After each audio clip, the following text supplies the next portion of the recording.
Birinchi masala. 100 gram sulfat kislota va 400 gram nitrat kislota eritmalari aralashtirildi.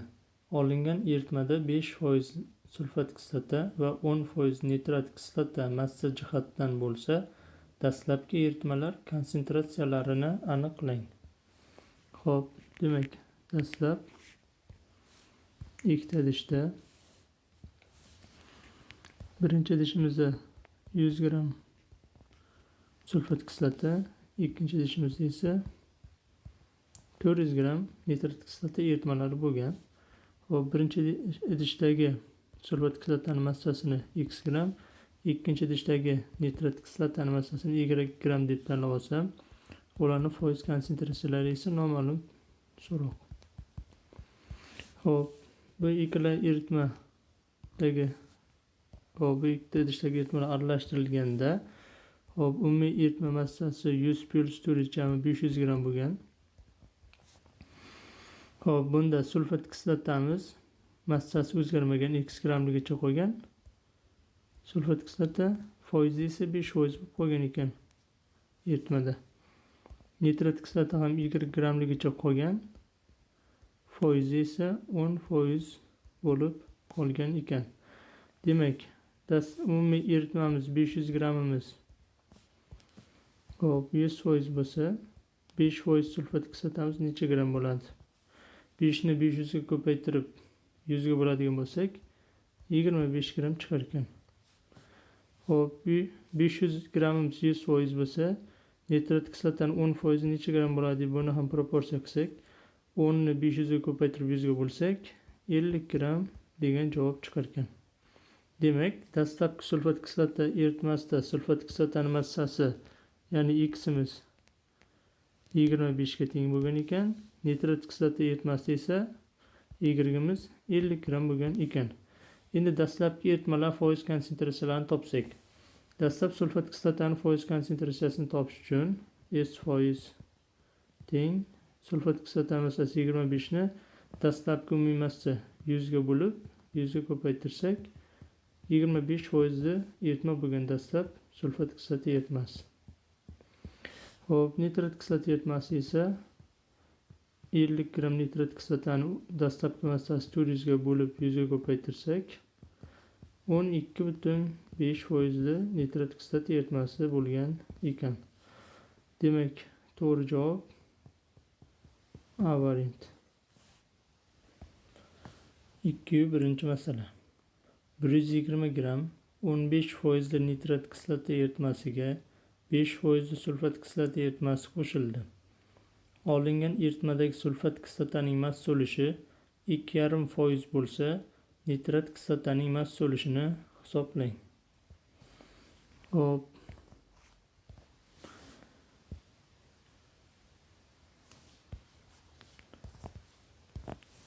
Dastlab nitrat kislota eritmasining umumiy massasi 120 gram. Hop, bundagi nitrat kislotaning foizi esa 15% bo'lgan ekan. Demak, nitrat kislota massasi qancha bo'lgan? 120 ni ko'paytirsak 0,15 ga. Bu eritmada nitrat kislota massasi 18 gram bo'lgan ekan.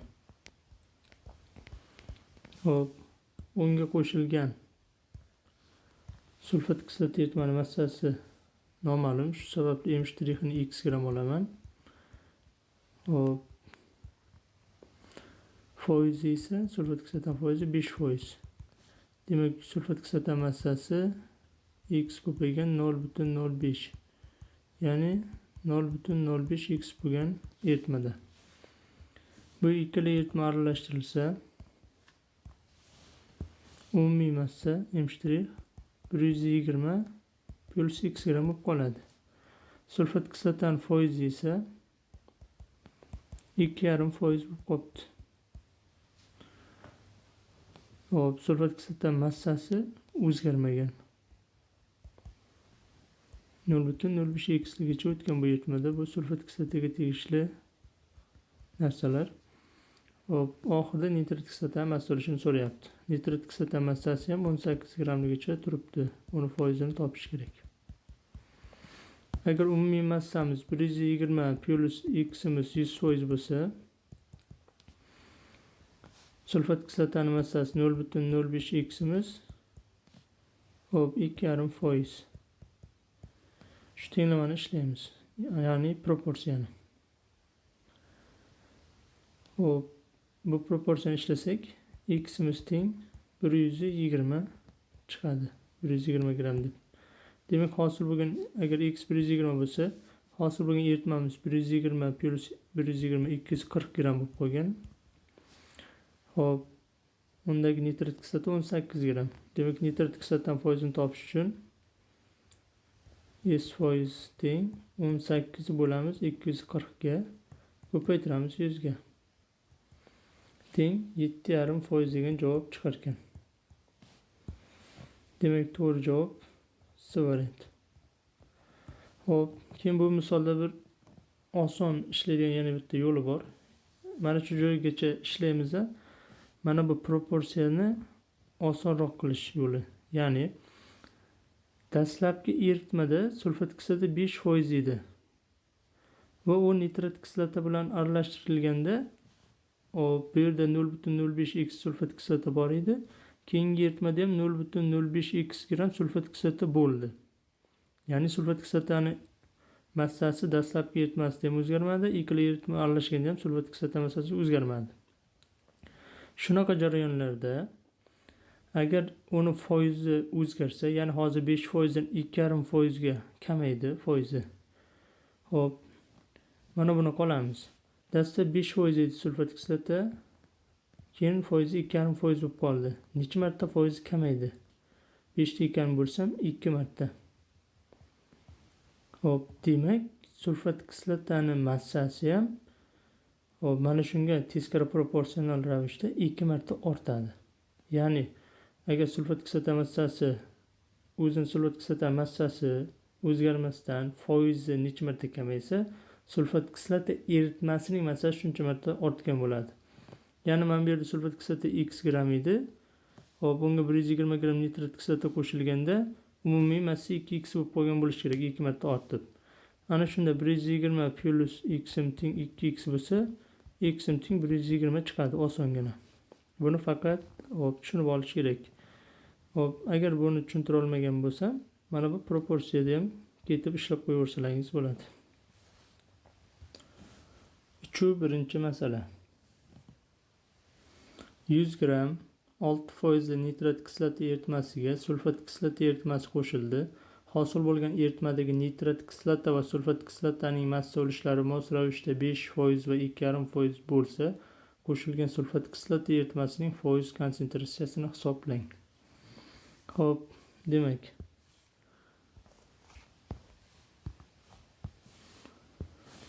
dastlabki nitrat kislota eritmasi umumiy massasi 100 gram. Foiz konsentratsiyasi esa 6%. 100 gramning 6%i 6 gram bo'ladi. Bu nitrat kislota eritmasi. Hop, dastlabki eritmadagi sulfat kislota eritmasi noma'lum. Uning ichidagi sulfat kislota o'zining massasi ham noma'lum. Hop, endi bu ikkita eritma aralashtirilsa, umumiy massa 100 plus x gram bo'lib qoladi. Undagi nitrat kislotaning massasi esa 6 gramligicha qolaveradi. Nitrat kislota uchun bu. Hop, nitrat kislotaning foizi esa 5% bo'lib qolibdi.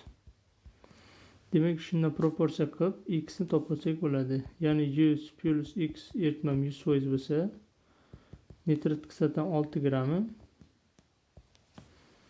hop 5% ekan. 5 bilan 100 qisqaradi, bu 1, bu yerga 20. 1 ni 100 ga ko'paytirsam 100 plus x teng 6 ni 20 ga ko'paytirsam 120. X teng 20 gram chiqar ekan. Demak, dastlab sulfat kislota eritmasi 20 gramli bo'lgan. U nitrat kislota bilan qo'shilgan umumiy massa esa 120 gram bo'lib qolgan. Endi 120 gram eritmam 100% bo'lsa, sulfat kislotaning foizi 2,5% ekan. U qancha gram bo'lgan? 120 ni 2,5 ga ko'paytirib 100 ga bo'lsam 3 gram degan javob chiqar ekan. Demak, dastlabki eritmada sulfat kislota 3 gram bo'lgan. Dastlabki sulfat kislota eritmasidagi sulfat kislotaning foiz konsentratsiyasini topsak, Hop 3 taqsim 20 ko'paygan 100 teng 15% degan javob chiqadi. Demak, to'g'ri javob A. Endi bu yerdan bir e'tibor beradigan joyi, hosil bo'lgan eritmada nitrat kislotani foizi 5%, sulfat kislotani foizi 2,5%. Hop, shunga e'tibor beramiz. Mana bu yerda bitta proporsiyadan ketamiz. Agar shu narsani tushunib olsak, mana bu yerda sulfat kislota massasini topish proporsiyasi bizga keyin kerak bo'lmay qoladi. Bir xil eritmada hop foizlar berilyapti ikkita narsani. Bitta eritma ichida turibdi ikkalasi, shunga e'tibor beramiz. Bittasini foizi 5, bittasini 2,5. Ya'ni bittasi 5% ga nisbat 2,5. Bu degani 2 ga 1 nisbatda. Agar bitta eritmani ichida turgan ikkita kislota bo'ladimi, ikkita tuzmi yo tuz bilan kislotani foizi qanday nisbatda bo'lsa, ularning massasi ham shunaqa nisbatda bo'ladi. Masalan, nitrat kislotani 2% ga sulfat kislotani 1% to'g'ri kelyaptimi? Demak, nitrat kislotani 6 gramiga sulfat kislotani shu proporsiya qilamiz. 6 ni 1 ga ko'paytirib 2 ga bo'lsak 3 gram to'g'ri keladi. Shunda mana bu yerda proporsiyada ham pastda ham sulfat kislota massasini 3 gram chiqarganmiz. Shu proporsiyani ishlatmasdan sulfat kislota massasini bu narsani tushunsak, topolsak bo'lar ekan osongina. 4-birinchi masala. 100 gram 2,5% nitrat kislota eritmasiga sof sulfat kislota qo'shildi. Olingan eritmadagi sulfat kislotaning massa ulushi 20% bo'lsa, nitrat kislotaning massa ulushini hisoblang. Demak, dastlab 100 gramli hop 2,5% nitrat kislota eritmasi, unda nitrat kislota massasi 2,5 gram bo'lgan. Hop, bunga noma'lum x gram sof sulfat kislota qo'shilibdi. Yangi hosil bo'lgan eritmamiz umumiy massa m' 100 plus x gram bo'lib qolgan. Undagi nitrat kislota massasi 2,5 gram H3. Sulfat kislota massasi esa x gram H2SO4. Sulfat kislotaning foizi esa 20% bo'lib qolibdi. Demak, umumiy hosil bo'lgan eritmam 100 plus x 100% bo'lsa, undagi sulfat kislotam x gramim 20% ekan. Proporsiyani ishlaymiz. 100 bilan 20 ni qisqartirsak bo'ladi. Ikkalasini 20 ga bo'lsam, bunda 1 qoladi, bunda 5 qoladi. 1 ni 100 plus x ga ko'paytirsam 100 plus x teng, bu yerda 5x, 100 teng 4x, x teng 25 chiqar ekan. Demak, 25 gram sulfat kislota qo'shilgan va hosil bo'lgan eritma massasi 125 gram bo'lib qolgan. Xo'p, insul bu hosil bo'lgan eritmada nitrat kislotaning foizini topsam, S teng nitrat kislotaga, nitrat kislota massasi 2,5 ni bo'laman, umumiy massa 125 ga ko'paytiraman 100 ga. Teng, hop, 2% degan javob chiqar ekan. Demak, to'g'ri javob A varianti. Hop, 5-birinchi masala. 180 gram 10% glyukoza eritmasiga qancha gram suv qo'shilsa, eritmadagi atomlar soni 2 marta ortadi. Demak, glyukoza eritmasi umumiy massasi 180 gram bo'lgan. Glyukozaning foizi bu yerda 10%. Demak, glyukoza massasi 180 ko'paygan 0,1 teng 18 gram bo'lgan ekan. Suvning massasi-chi? Suvning massasi 180 dan glyukoza 18 ni ayirib tashlasak, 162 gram suv bo'lgan ekan. Glyukozaning formulasi C6H12O6 edi. Yodidan chiqqanlar uchun. Demak, eritmadagi moddalarni molni ham topib qo'yaman. Glyukozaning moli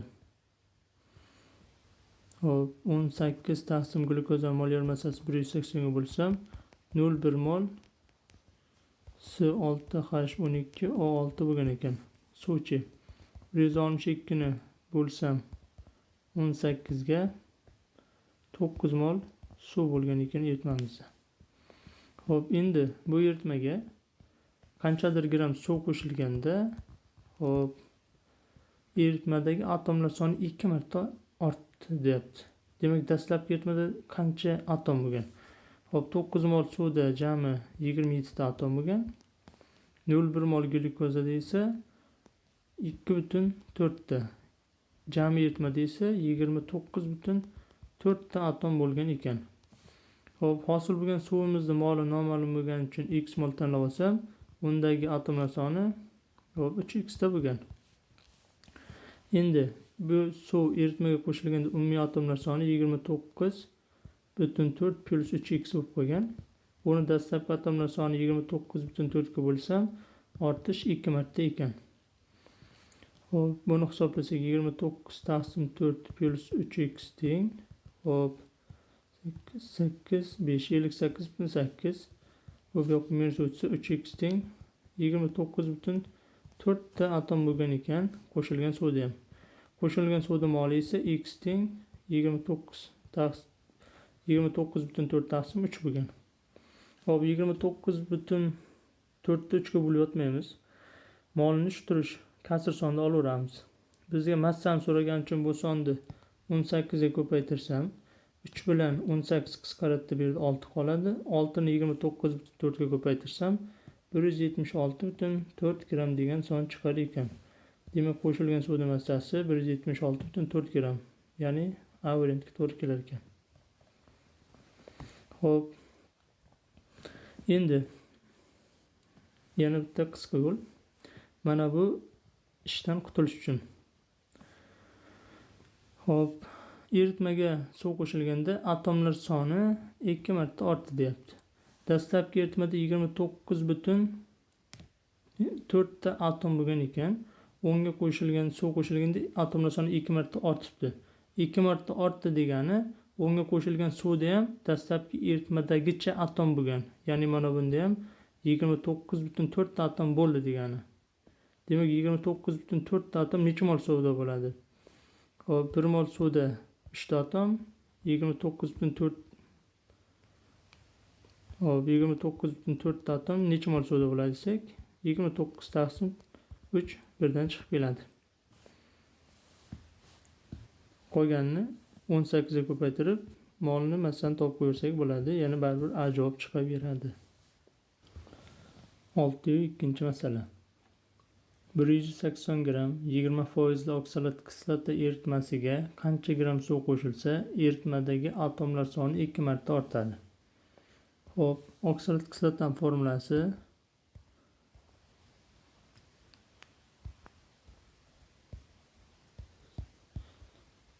mana shunaqa. Xo'p, buni molyar massasi 90 gram taqsim mol. Demak, oksalat kislotani 180 gramli eritmasi ekan, foizi 20%. Demak, oksalat kislota massasi qancha bo'lgan? 180 ni ko'paytirsam 0,2 ga 90 gram yo'q, 36 gram oksalat kislota bo'lgan ekan.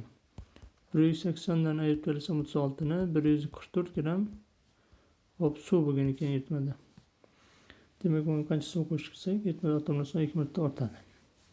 Hop, endi bundan atomlarni hisoblasak, oksalat kislota molini topamiz. 36 ni bo'lamiz 90 ga 0,4 mol oksalat kislota. Eritmada 144 ta bo'lsam 18 ga hop 8 mol suv bo'lgan ekan. 1 mol suvda 3 ta atom bo'lsa, 8 molni 3 ga ko'paytirsam, suvda 23 ta atom bo'lgan.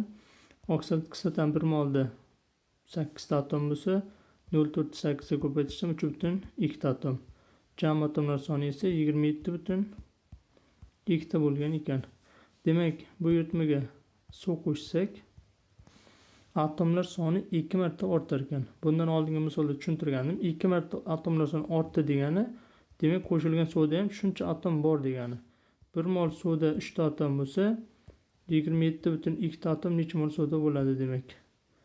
Hop, 27 taqsim 27,2 taqsim 3 mol suvda bo'lar ekan. Hop, bu suvning massasini topishimiz kerak. 27 taqsim 3 27,2 taqsim 3 mol suvni 1 mol suvning massasi 18 ga ko'paytirsak, bu qisqarsa 1, bu 6. 6 ni 27,2 ga ko'paytirsak, 163,2 gram suv qo'shishimizga to'g'ri kelar ekan. Demak, to'g'ri javob B varianti. 7-birinchi masala. 90 gram glyukoz eritmasiga 82,8 gram suv qo'shilganda atomlar soni 2 marta ortgan bo'lsa, dastlabki eritma konsentratsiyasini hisoblang. Demak, dastlabki eritmada umumiy massa 90 gram eritmaniki. Unda x mol glyukoza bo'lgan, C6H12O6 va y mol suv bor deb olsam. Demak, 180 x plus 18 y eritma massasi 90 gram bo'lgan ekan. Hop, bu eritmaga 82,8 gram suv qo'shilsa, atomlar soni 2 marta ortibdi. Demak, 82,8 gram suvda nechta atom bo'ladi? 18 gram suvda 3 ta atom bo'lsa, 3 mol atom. 82,8 gram suvda 82,8 3 ga ko'paytirib 18 ga bo'ladigan bo'lsam, 13,8 mol atom bo'lgan qo'shilgan suvda.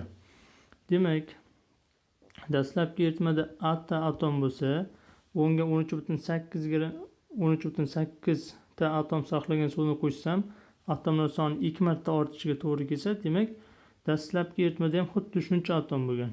Ya'ni dastlabki eritmada ham 13,8 ta, ya'ni 13,8 mol atom bo'lgan.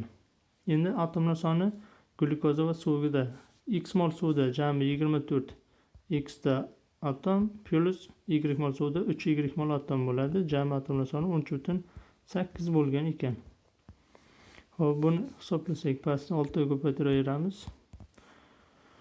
Xo'p, bu yerda 36x teng 13,8 6 ga ko'paytirib 90 dersak, 7,2 chiqar ekan. X teng 7,2 ni 36 ga bo'lsak, 0,2 mol. Demak, dastlabki eritmada glyukoza 0,2 mol bo'lgan. Suvni molni topish shart emas, chunki bizdan glyukozani foizini so'ragan. Demak, 0,2 ni 180 ga ko'paytirsam, dastlabki eritmada 36 gram glyukoza bo'lgan. Uni foizini topish uchun 36 gram glyukoza massasini dastlabki eritmani massasi 90 ga bo'lib 100 ga ko'paytirsam, dastlab 40% eritma bo'lgan ekan. Demak, to'g'ri javob D varianti. 8-birinchi masala. 100 gram x% eritmaga x gram x% eritma qo'shilganda 10% eritma hosil bo'ldi. Hosil bo'lgan eritmadagi erituvchi, ya'ni suvning massasini hisoblang desa ham bo'ladi. Demak, dastlab ikkita eritma. Hop. 100 gram x%. Erigan tuzning massasi qancha? M teng 100 ni ko'paytiraman x% ga bo'laman 100 ga. Demak, x gram tuz bo'lgan bu eritmada. Keyingi m' x gram, foizi ham x%. Erigan tuzning massasi qancha? X ni ko'paytiraman x ga bo'laman 100 ga. Hop, 0,01 x kvadrat gram tuz bo'lgan. Hop, endi ikkala eritmani aralashtirsak, m' teng 100 plus x, tuzning massasi teng x plus 0,01 x kvadrat. Foiz konsentratsiyasi 10% bo'lgan. Demak, hop, 100 plus x umumiy eritma massasi 100% bo'lsa, tuz massasi x plus 0,01 x kvadratimiz 10% ekan. Bular 10 bilan 100 qisqarsa, bu yerda 1 qoladi, bu yerda 10 qoladi. Hop, 100 plus x teng 10x plus 0,1 x kvadrat. Hop, barcha sonni bir tomonga o'tkazsam, 100 minus 9x kvadrat minus 0,1 x kvadrat teng 0. Hop, buni diskriminantga qo'yamiz. Diskriminantga qo'ysak, bu yerda 1 ni o'rnida 9x kvadrat, a ni o'rnida 0,1 x kvadrat. Mana 9x kvadratimiz 9x bo'lishi kerak edi. Hop, s ni o'rnida 100 kelyapti. Demak, diskriminantga qo'ysak, 9 ning kvadrati ayrilgan 4 ko'paygan 100 ko'paygan 0,1 teng hisoblaymiz. Hop, mana bu 0,1 minusi ham bor. Minus 0,1. Hop, bu diskriminant hisoblasak, buning ichidan 11 degan son kelib chiqadi. Endi x ni topish uchun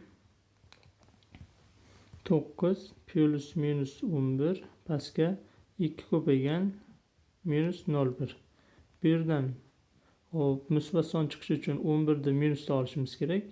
Hop, shunda minus 11 dan 9 esa minus 2, minus 2 ni minus 0,2 ga bo'lsam, hop 10 degan son chiqadi. Demak, x imiz teng 10. Shunda x 10 bo'lsa, hosil bo'lgan m' bu yerda 110 gram bo'ladi. Mana bu yerda umumiy tuzli massasi 11 gram bo'ladi. Demak, umumiy eritma massasi 110 dan tuzli massasi 11 da ayırsam 99 gram erituvchini massasi bo'lgan ekan.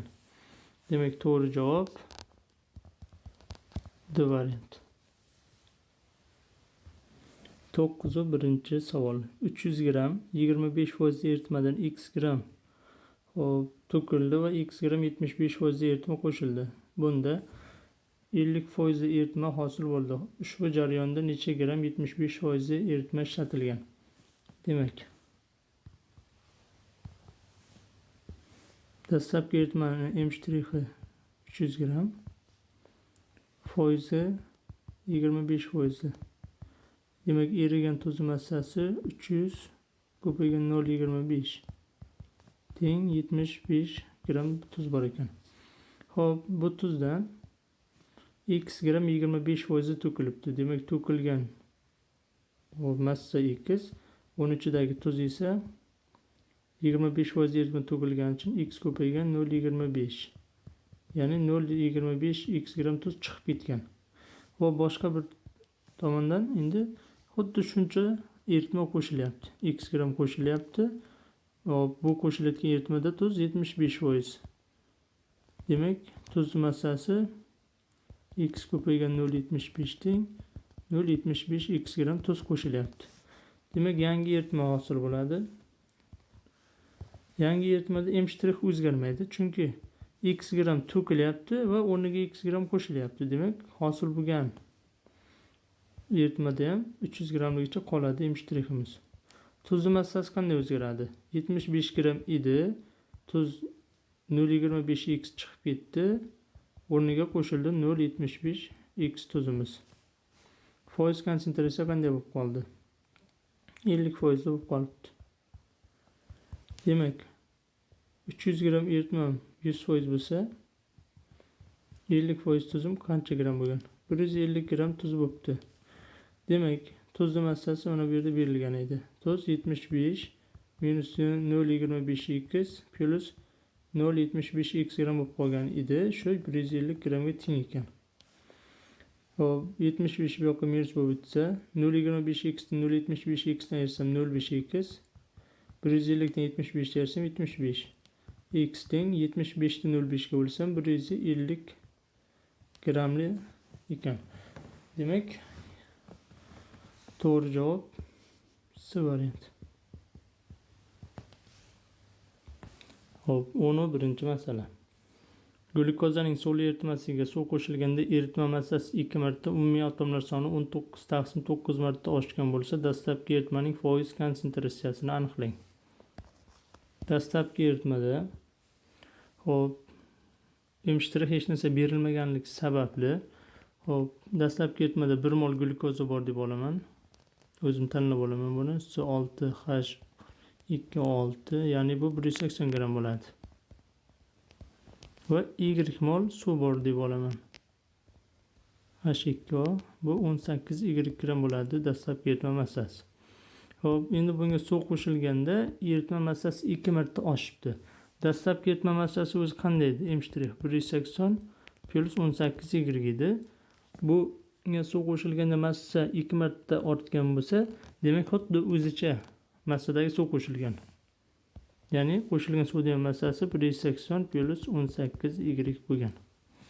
Demak, qo'shilgan suvda nechta atom bor? Buni topish uchun qo'shilgan suvning massasini 18 ga bo'lib 3 ga ko'paytirsam, Hop, qo'shilgan atomlar soni 30 plus 3y da ekan. Dastlabki eritmada qancha atom bor edi? 1 mol glyukozada 24 atom plus y mol suvda 3y da atom bor edi.